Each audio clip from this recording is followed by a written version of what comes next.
अस्सलाम वालेकुम नाज़रीन, आप देख रहे हैं ज़ी एच एंटरटेनमेंट। मैं हूं ज़हीर अहमद। नाज़रीन, आज हम थोड़ा सा बताएंगे आपको जो बिज़नेस रिपोर्ट हैं कुछ फिल्मों की, उसके हवाले से थोड़ा सा बताएंगे। और उम्र यार का जो ट्रेलर आया है उसके ऊपर इंडियन जो व्लॉगर हैं, जो सोशल मीडिया है और यूट्यूबर्स हैं, उनका क्या रिएक्शन है उसके बारे में थोड़ा सा आपको बताएंगे। और इसके साथ साथ जीनत अमान और जो मुमताज़ का आपस में फड्डा चल रहा है, झगड़ा चल रहा है, उसके बीच में सायरा बानो साहिबा भी कूद चुकी हैं, उसके हवाले से थोड़ी सी बात करेंगे। यमुना जैदी ने जिस तरह एक बार बात की थी शान साहब के हवाले से, उस हवाले से एक अदाकार ने और भी मेरे साथ पर्सनल हवाले से बात की थी शान साहब के हवाले से, उस पर भी थोड़ी सी बात करें। शुरू करते हैं उम्र यार से। नाज़रीन, उम्र यार का ट्रेलर आया, पहले टीज़र आया। टीज़र को देख के जिस वक्त ये टीज़र रिलीज़ हुआ था उस वक्त बड़ा शोर था और इंडिया के अंदर भी इस चीज़ को बड़ा सराहा गया था। तो द लेजेंड ऑफ मोला जट के बाद ये दूसरी फिल्म है जहाँ इंडिया के अंदर भी इसका बड़ा बज़ है और बड़ा इंतज़ार कर रहे हैं वो लोग कि ये फिल्म रिलीज़ होगी। न सिर्फ इंतज़ार कर रहे हैं बल्कि इसको बहुत सराह रहे हैं। इसके साथ साथ उम्र यार के साथ साथ इंडिया की जिस फिल्म का वो रगड़ा निकाल रहे हैं, जिस फिल्म को वो रगड़ा लगा रहे हैं टका के और उनकी बेइज्जती के किस्म की कर रहे हैं, वो उस फिल्म का नाम है अधिपुरुष। उसके बारे में वो क्या कह रहे हैं कि उसके वीएफएक्स कैसे थे और उम्र यार के कैसे हैं। सबसे पहले मैं आपको थोड़ा सा एक चंक दिखाता हूँ जिसमें उनके मुख्तलिफ जो व्लॉगर्स हैं वो क्या कह रहे हैं। उम्र यार के ट्रेलर देखने के बाद क्या कह रहे हैं, आपको जो लफ्ज सुनने को मिलेंगे वो क्या मिलेंगे, जरा सुनिएगा वो क्या कहते हैं। अरे वाह यार, नेक्स्ट लेवल, बहुत ही ज्यादा जबरदस्त।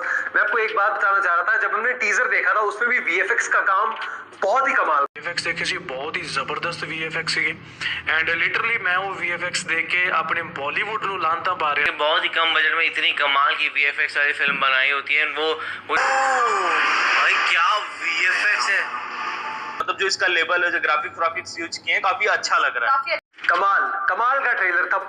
नाज़रीन, आपने देखा कि उम्र यार के ट्रेलर के हवाले से अरे वाह, इतने कम बजट में वीएफएक्स बहुत ज़बरदस्त हैं, कमाल कर दिया, कमाल हो गया, फिल्म का इंतजार है, यहाँ लगेगी तो देखेंगे, ये चीज़ें वहाँ पे सुनने को मिल रही है। वो शायद ही किसी ने वहाँ पे इस वक्त तक तनकीद की है। तो एक तो उनके हवाले से ये मैं आपको बताता चलूँ कि उन्होंने खुले दिल के साथ तारीफ़ की है और न सिर्फ खुले दिल के साथ तारीफ़ की है बल्कि उन्होंने उसका कंपैरिजन जो ड्रॉ किया है वो अपनी फिल्म अधिपुरुष, जो कि मेरे ख्याल में सैफ अली खान भी थे उसमें, वो उसके साथ उन्होंने किया है।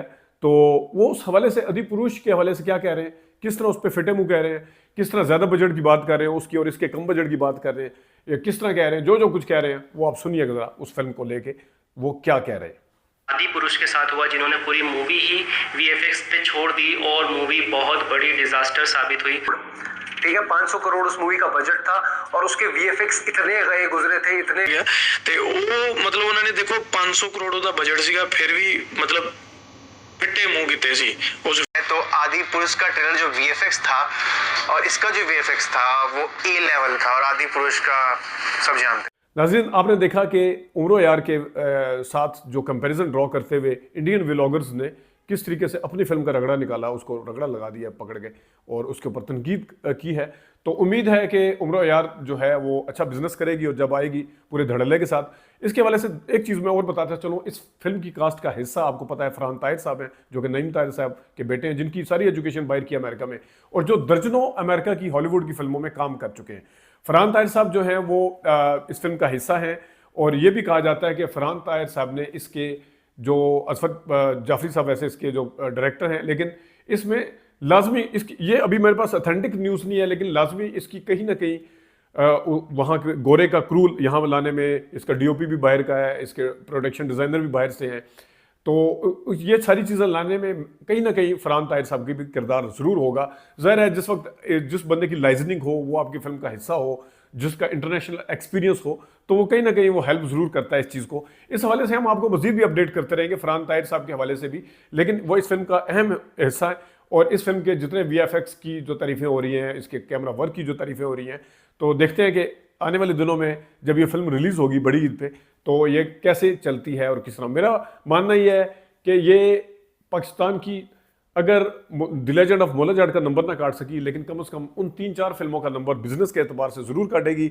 जिसमें सर फहरिस्त पंजाब नहीं जाऊंगी, लंदन नहीं जाऊंगा, जवानी फिर नहीं आनी, इसके अलावा भी शायद कोई फिल्म है जवानी फिर नहीं आनी 2 भी है, और भी कोई एक आध फिल्म में जहन से निकल रही है, लेकिन इसके हवाले से आपको अपडेट करते रहेंगे। अब आते हैं ईद की फिल्म के हवाले से। गॉडजिला जो है पाकिस्तान में रिलीज़ हुई, ओवर द वर्ल्ड वो 29 मार्च को आई थी, लेकिन पाकिस्तान के अंदर उस फिल्म ने भी अच्छा बिजनेस किया। दगाबाज दिल को टफ टाइम दिया। वो योनरा दोनों का अलग है, एक अंग्रेजी फिल्म है, एक दूसरी उर्दू फिल्म है, एक और तरह की एक और तरह की है, लेकिन बहरहाल कंपटीशन तो है, क्योंकि मैंने आपको पहले बताया था कि सिनेमा के ऊपर कंपटीशन को फील किया जाता है। जिस वक्त फिल्म आपके मुकाबले की कोई भी फिल्म जो है वो किसी भी जुबान में रिलीज हो, इसकी मिसालें मैं आपको दे चुका हूँ। इस वक्त सूरत हाल ये है कि दगाबाज दिल नो डाउट बहुत अच्छा बिजनेस कर रही है। नंबर आपको दोबारा से अपडेट करेंगे किसी दिन, लेकिन इस वक्त आप देख सकते हैं कि सैनिपैक्स के ऊपर भी उसको 6 शो मिले हुए हैं। आज बुध का दिन अपना सैटरडे है, दूसरा वीकेंड शुरू है, एक किस्म का तीसरा कह सकते हैं, क्योंकि बुध जुमेरात का पिछला ईद का वीकेंड था, फिर सैटरडे संडे का था, तो बुनियादी तौर पर तीसरा वीकेंड है। लेकिन इसको शो अच्छे मिले हुए हैं, 6 शो मिले हैं इसको सैनिपैक्स पे, आप देख रहे होंगे, और उसके साथ जो 5 शो मिले हुए हैं इसको सेंटोरस पे।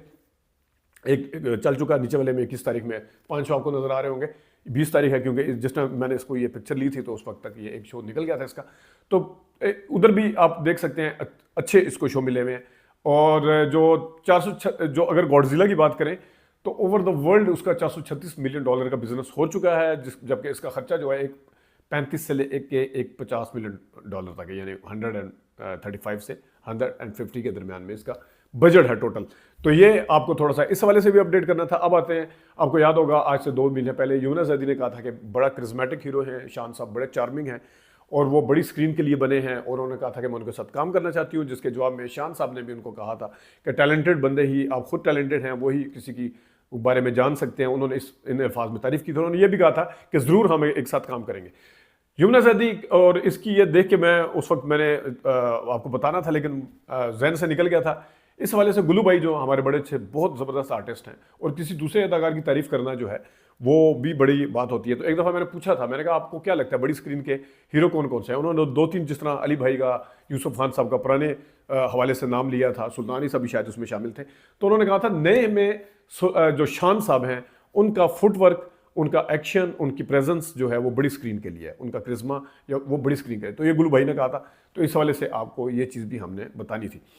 आखिर में आते हैं जनाब, एक आपको याद होगा माजी की इंडिया की अदाकारा जो मुमताज़ हैं, एक हमारी मुमताज़ साहबा हैं, एक इंडिया की, उन्होंने उनके हवाले से जीनत अमान साहबा ने एक बात की थी, उनके हवाले से नहीं की थी बल्कि जीनत अमान ने कहा था, क्योंकि वो नई उस पर आई हैं इंस्टा वगैरह पे, तो उन्हें शौक चढ़ा हुआ था। ये खैर बात जो है मुमताज़ ने आगे से जवाब में कही है। उन्होंने क्या कहा था कि शादी से पहले लड़का और लड़की जो है वो एक साथ उन्हें रहना चाहिए, एक दूसरे के साथ अंडरस्टैंडिंग करनी चाहिए, जिसके जवाब में इंडियन मुमताज़ अदाकारा ने उनको हाथों हाथ लिया, उनको आड़े हाथों लिया, और उन्होंने कहा कि आप जो हैं अपने तजर्बे की, क्योंकि आपकी अपनी शादी बड़ी मुश्किल से चली है, आप इस तरह की बातें ना करें, और आपको ज़ाहिर है सोशल मीडिया पर नई आई हैं और आपको बड़ा वो चाहिए, आंटी भी कहा उन्होंने, और इसको वो चाहिए अपनी पोस्ट की वजह से।